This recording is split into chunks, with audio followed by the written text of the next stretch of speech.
Hello, everyone, and welcome to this week's Global Intelligence Update. And as always, we've got a great guest with us. Joining in is Sheree Beaumont, and she'll be touching on biohacking. So for those that don't know who Sheree is, let me give you guys a quick introduction. Sheree is a passionate and dedicated holistic nutritionist, wellness and life coach, specializing in guiding high-performance individuals towards optimal health and a truly balanced life. She has a unique approach that dwells into the root causes of well-being with a mission to empower her clients to not only look and feel good, but also thrive at their peak performance.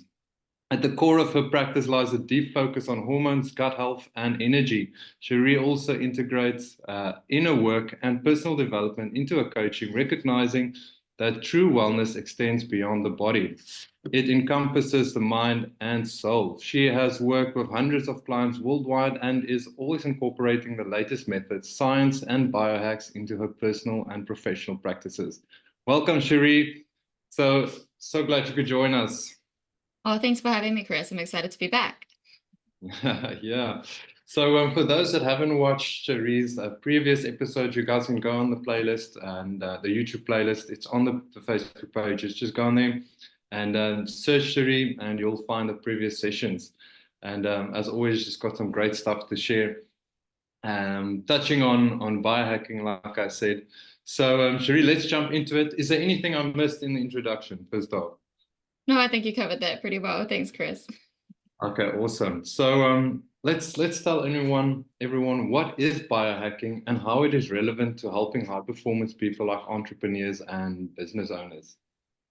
So biohacking is looking at making these small incremental changes that really support you on a nutritional level, on an exercise level, on a stress management level, to optimize your body's performance. And when we think about that from a business owner or an entrepreneurial perspective, one of the biggest things we have to show up in and constantly be ready to go is having our energy on and having our energy ready to exude to the people that need it, whether that be our team, whether that be in front of our clients, whether that be for potential opportunities to grow, whether that be on stage, right? And so our energy is really the best or the biggest currency we have to focus on. And so when it comes to biohacking, it's making these little tweaks, or I like to think of them as shortcuts to get the most out of your time, get the most out of what you're doing in your health routine, in your sleep and nutrition routine, so that you are fast tracking yourself to get the best results and to perform at your peak. Wow. Yeah. So that's a very interesting topic. And before we started the session, Joni also mentioned health is wealth, which is very, very true. So touching on that, what other benefits can you get from biohacking? Well, obviously the huge one is energy, but one of the major ones that I personally love is the amount of mental clarity and focus that it can bring. So it's going to increase your productivity. It's going to increase your sharpness. It's going to increase your ability to make clearer decisions. And it's also going to increase your resilience. So a huge part of biohacking is about increasing your nervous system's capacity to tolerate stress and to increase your stress resilience. And so that's going to help you in all sorts of situations in life and in business as well. Wow, awesome. So you also touched energy. I mean, energy is quite a big factor for entrepreneurs and business owners. And if someone wanted to improve their energy, where would they start biohacking? It's a really individualized approach, and I think it's looking at the person that's in front of you or what's available to you. So, if you are, I always like to start with the low-hanging fruit when it comes to clients. Is the idea of a cold shower something that really petrifies you and is an absolute no? Or is it, that we can look at your sleep, and do we start there by tracking it and seeing what's going on and seeing the tweaks we could make? Are we then introducing things like adaptogenic herbs or nootropics? So some people will prefer to go down the supplement route to hack the system. Some people will prefer doing physical things like the cold showers or the cold therapy or infrared saunas and that sort of thing to really focus on the physical. And others will, be fine to go and do a grounding walk and just meditation and breath work to help the system and also hack the mind as well. So I think it's looking at what is potentially the easiest way in firstly, that feels less of a challenge. And then secondly is what's available and what's around to you as well that's quite easy to implement, just so you get the ball rolling. And then I feel like once you see the difference, you feel the difference using one thing, and you can start to layer in some of the other beautiful aspects that come with biohacking. Yeah, so you mentioned that it's each individual, handles it on its own or has its own preferences. But what would you say is the top 5 overall biohacks for increasing energy specifically? My favorite one would have to be fasting.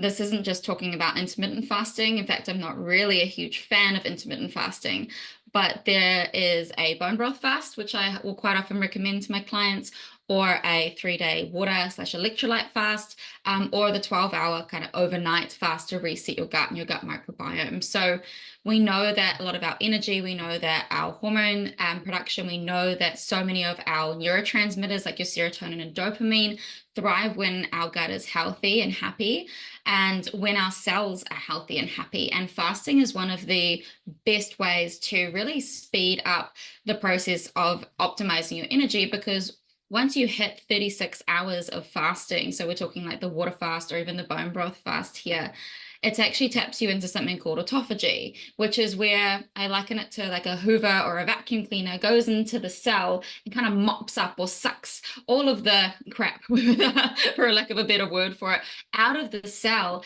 and allows the cell to be enhanced and be functioning at its optimal. So we're not kind of walking around feeling heavy. A lot of people will do a fast, and not only will the mental clarity be massive and their energy will feel really good, but they'll actually feel lighter within themselves. Inflammation will settle, and so you are left feeling a lot cleaner in a way, because your cells have had a really beautiful cleanup.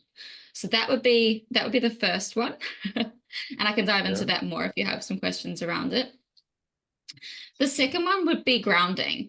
It's quite an underutilized tool, and in New Zealand, it's something that I think we do quite beautifully, unknowingly, to the benefits that it can actually have in our body. We walk around bare feet quite a lot in New Zealand, and so for those unfamiliar with what grounding is, it's having your feet, particularly normally your feet, but having a part of your body that is grounded on the earth. Now, this works whether it is concrete, whether it is sand, whether it is grass, whether it is actual earth in terms of mud, and that sort of thing. And popping your feet on the earth, on Mother Earth, helps recharge the negative ions, which actually supports cleaning and mopping up, same sort of thing as the autophagy, in terms of the free radical damage. So you can imagine when your cells, again, are healthier and happier, you're hacking the system, you're going to have a lot more energy.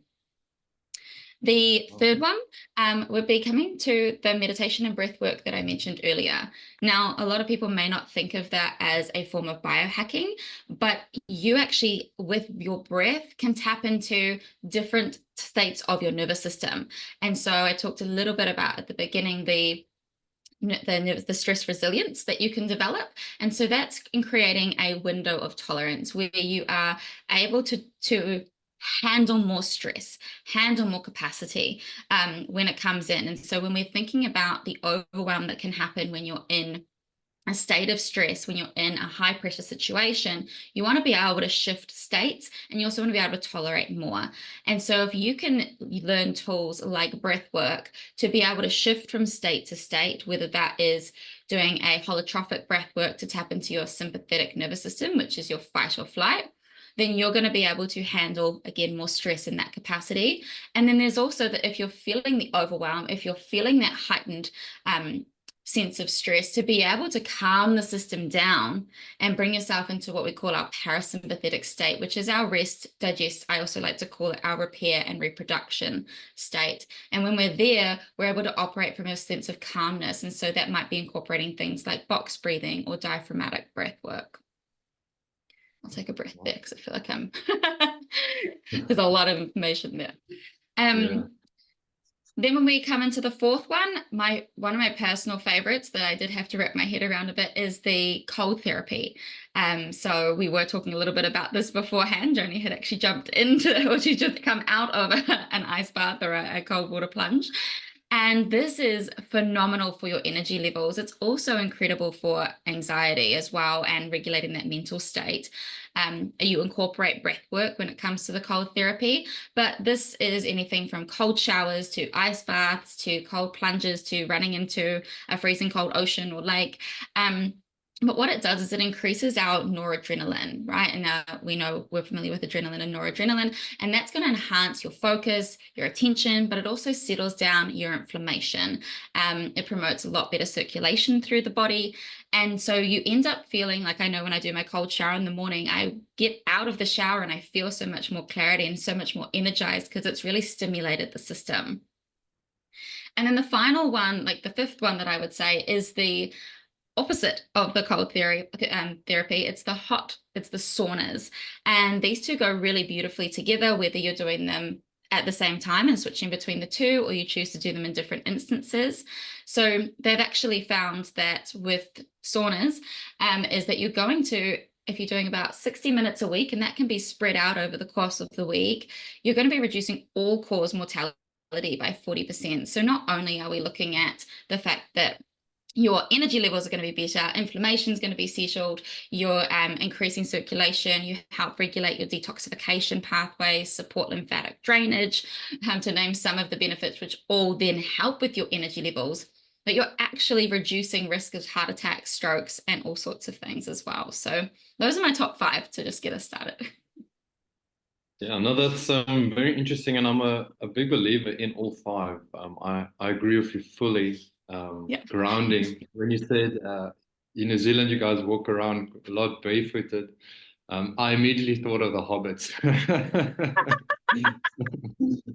We don't So quite yeah. have feet as ugly as that, or at least not most of us at home. So jumping back into biohacking, Yeah. how would we integrate this? And how do you integrate or help your clients biohacking into their lifestyle? I think it ties into that, that second question that you asked is like, where is the low-hanging fruit? For a lot of my clients, the idea of a cold shower is mortifying, and most people prefer being warm. So it may be, do they have a sauna in their gym that they can just tack on to the end of their training session? So they're already going to the gym and then they add it on. So, if you've read James Clear's book, Atomic Habits, he talks about this idea of habit stacking. So pick, again, the low-hanging fruit. What are they doing already? And then how can I layer this in? Do they have a morning routine where they could incorporate breath work? I love I think it was Gary Bricker who talked about, and it's like a 10-minute morning routine where it almost incorporates every single one of the, apart from the sauna, the beautiful things that I mentioned. So you get up, you make sure you fasted overnight for the 12 hours. So you kind of tick that box. Your body's had a bit of a cleanup. You expose yourself to sunlight, which is another great way to regulate your nervous system and regulate your hormones and your circadian rhythm. You go outside, you do some deep breathing, but you've taken your shoes off and you're barefoot, and you can sit there and do some meditation and breath work. And then you go inside and you have a cold shower.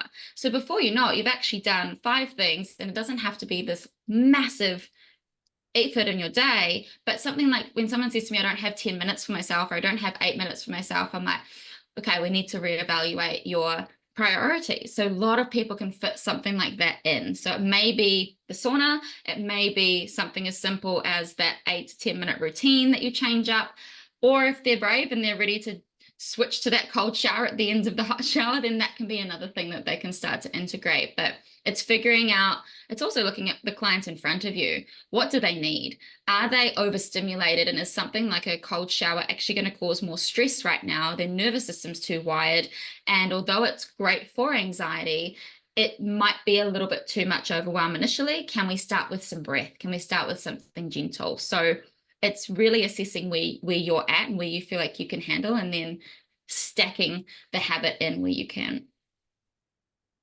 Awesome. Thank you for sharing. It totally makes sense. And yeah, so things have changed, since biohacking, I would say, has been introduced with us. Technology playing a big role, and so on, and other tools that are available. What role does technology play in the modern biohacking, and what tools would you recommend for us to try out?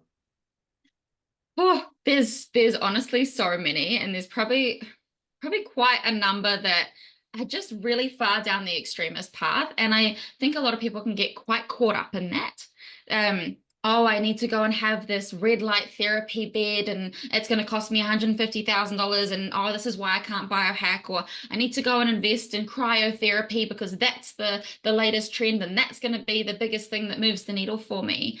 And one of the most beautiful things about biohacking is a lot of what I just said in that five or the top five, or even in the morning routine, you can do for free and doesn't actually require technology. And a lot of it's coming back to our biology, whether that be the breath, whether that be the grounding on the earth, whether that be using the elements of heat and cold.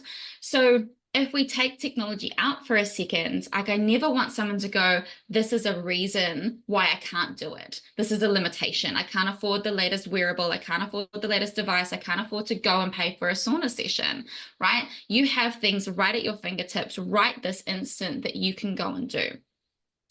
On the flip side of that, like I said, you've got the cryotherapy, you've got all sorts of things where you can go down the fancy machine. Somewhere in the middle is where most people lie, and they will have probably some sort of wearable. So I personally love my Aura Ring. I also have an Apple Watch. And so I start with the tracking. Once you can see the physical changes and the responses in the data that's in front of you. And this is where, my little inner nerd gets really happy. And I think people that love science and data get really excited too, because you suddenly see you do an overnight fast, or you do a 48, 60-hour fast doing a bone broth or something, and your deep sleep improves dramatically because your inflammation's dropped, you're feeling so much better, and you go, wow, this really works. Or I didn't realize that, for example, your HRV, your heart rate variability, your body's ability to tolerate that stress that we've been talking about. If we start applying some of these things like the sauna or the cold therapy, wow, my HRV has increased by 10, or it's increased by 20, and my capacity to tolerate this is increasing as we go and increasing as we do this, and you feel better and you're getting that biofeedback. So we've got the biohacking, but we're also looking at the biofeedback. So I think if you're interested in this and you want to try it on, it's looking at your wearables. Have you got something that can track your HRV? Have you got something that tracks your body temperature?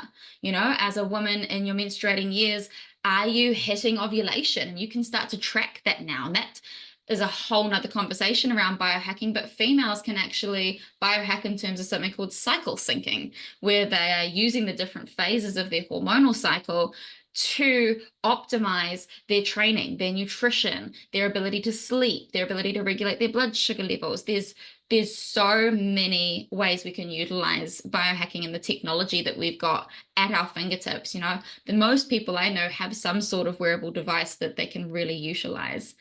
Another favorite would have to be a CGM, so continuous glucose monitor, because that's again giving you that biofeedback. And you can see, I know when I was wearing one consistently for a couple of months, I'd go and do my sauna, I'd go and then do a cold plunge, and the stress response, like my blood sugars would like go skyrocketed through the roof. And it was a very interesting feedback to me that, okay, that was too stressful. That was driving my blood sugars too high, therefore probably driving my cortisol too high, and not something my body needed at the time. My nervous system couldn't handle it.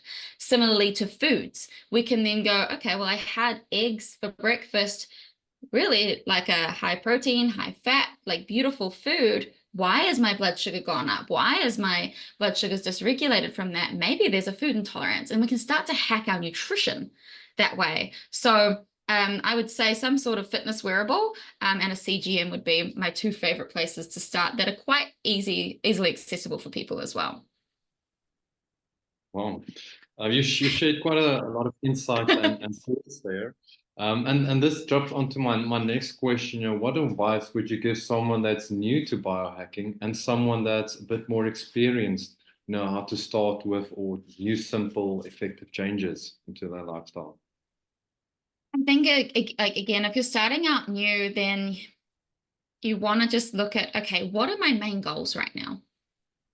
Am I not sleeping well? Like if it's energy, what is holding that energy back? Do I struggle to sleep through the night?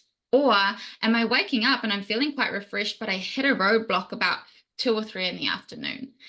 Or am I finding that I'm really got a poor tolerance to stress right now? I'm feeling very overwhelmed. I'm feeling burnt out. Are they finding they've got digestive issues? Are they finding that they're going through a hormonal change, whether it's andropause for men, menopause for women, whether it is, terrible periods for other women? There are so many different factors that can come into play. So it's really looking at primarily what is the goal for someone? Is it reviving their metabolism? And fasting might be the best way for someone to do that, to really kickstart things, get the cells cleaned up. But for someone who's in a really high stress situation, you chuck fasting at them, it's going to stress their nervous system out way too much. They're not going to be able to sleep, and it's actually going to be more detrimental. So if you're starting this out and you're wanting to start, and like, okay, how can I start this biohacking journey? Think about primarily what is your goal. I do recommend like doing some research, reading, whether it's reading a book or hiring a coach or a mentor around this space.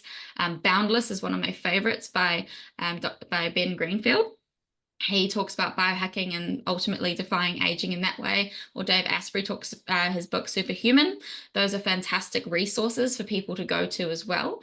But I think really looking at where you are, what your goal is, and then what might be a really great starting point. So if someone's super wired and super on edge and feeling really overwhelmed, can we start with some breath work that's going to calm the nervous system down? Not the Wim Hof stuff, not the excitable, quick, fast-paced breathing, because all that does is tap into that sympathetic state more. It puts your body under more stress. It puts you into that fight or flight mode. So it's actually going to be taking away from your progress and taking away. We're not hacking the system in the right way. We're actually going to degress or regress, I should say.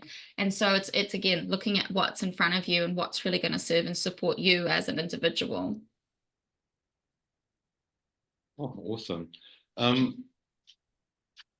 Sheree, I'm looking at your LinkedIn profile, and I just shared it in the chat box if anyone wants to connect. And it says Sheree Hannah. Did you have Yes. a surname change? No, I don't go by Beaumont as much as I possibly can, because Oh, eventually really? one day I'll get married. And I like to keep the business the way it is. Hannah's my middle name. Okay, Yeah, the whole great. So, business. Hannah, everyone. No, it's all good. Awesome. If there's any questions from the listeners, guys, please drop it in the chat, or you can unmute yourself and we can ask Sheree. So yeah, that was basically all from my side. And wow, interesting, hey guys. And I hope everyone got something out of it. yeah, no, geez, so much information shared, and it's valuable information. It's health wise, and it's like Joni said, health is wealth. Long run, short run, doesn't matter. What So will yeah, you try, Chris? What's something that sorry. you might apply from what I shared, or what's something you already do biohacking wise? It sounds like you've got a bit of experience. Yeah, I've done all 5 of your top recommended biohacks. When I was in the gymming thing, I tried quite a lot of diets and all of those type of stuff. So now I've done my rounds, and I can testify those top 5 you mentioned works. Definitely works. Yeah. And I can testify it with clients as well, the clients that I've helped out. So yeah, everyone, looks like we had a great explanation, a great guest today. No questions. Everything was as clear as mud. I hope you guys have a great. Oh, Joni, yeah, more than welcome. Just unmute yourself. Sheree, that was fantastic. Thank you so much. I thought I'd just add, I am a strong proponent of sleep being your superpower. So that's a lot of what I teach people to do is quantity and quality. And one of the free apps that I use, which is just fantastic, you can get, I totally agree with you. I do a lot of my biohacking without any technology, but the free app that is really good is Sleep Cycle. So it's just, what you measure, you manage. And I thought I'd just share that with everybody because I track my sleep every single night. I thought I'd just show you it's a little orange icon. So there's the chap over there. Yep. I've utilized that one before. Yeah, I mean, it's only about 70% accurate. Doesn't matter. It's about trending over time and, being more aware when you wake up, which I love. And then I was also I was going to share something, a 5-minute biohack that I do in the morning, which Love. I've called, I've called BBSR. So the way I do it is as I open my peepholes in the morning, as I'll do Dr. McCullough's breathing technique, breathe in for 4, in your nose, hold your breath for 7 counts and out for 8. I do 4 rounds of those before I swing my feet out of my bed. And then I go straight to where? The kettle. So the second B after breathe is boil. Yeah. Boil that kettle. And then while the kettle is boiling, this is a very simple biohack, is I will do 50 squats. Because goodness gracious, your body's been sleeping for 7 or 8 hours. So I do 50 squats, watching that kettle boil. And then I always have a good mindfulness book next to the kettle in the kitchen. So I will then take my cup of Java and my read, and I'll just go and sit somewhere quiet. Winter, I do go back to bed, but summer I might go somewhere where I can, sit somewhere quietly and still see. I'm always up before the sun, to be honest, but see the sun start to rise and just read something that's nourishing for the brain.